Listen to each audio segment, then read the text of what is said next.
Okay, so now we're going to identify the property that the statement below illustrates.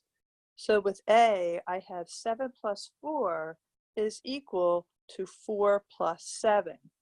And what property does that demonstrate? Well, based on our last lesson, our 7 would be our A and 4 would be our B. So we can see that the B and the A have switched places. So this represents the commutative property of addition. For B, we have 13 times 1/13 is equal to 1. Well, we're multiplying 13 by its reciprocal, and the product is 1. And that is an example of the inverse property of multiplication.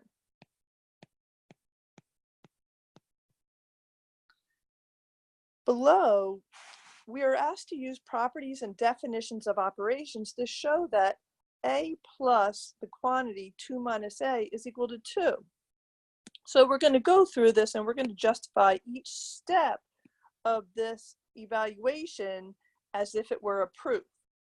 So the first line in our proof, we have A plus the quantity 2 plus negative A. Well, why is it that we can say that? And that's just because it is the definition of subtraction. Subtraction is the same thing as adding the opposite. So we're going to say this is definition of subtraction.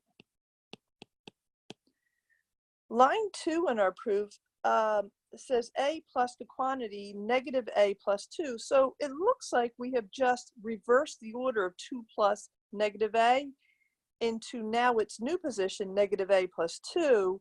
And that looks like that is an example of the commutative property of addition.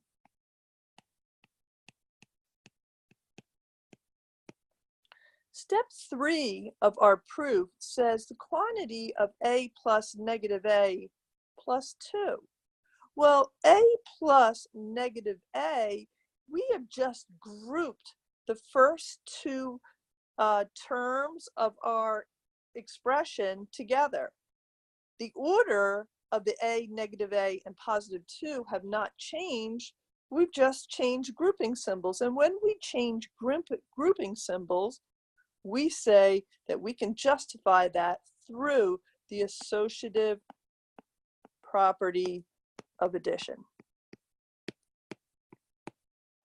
And then finally, we have A plus its opposite. Well, anything plus its opposite is an example of the inverse property of addition. So this fourth step in our proof is the inverse property of addition.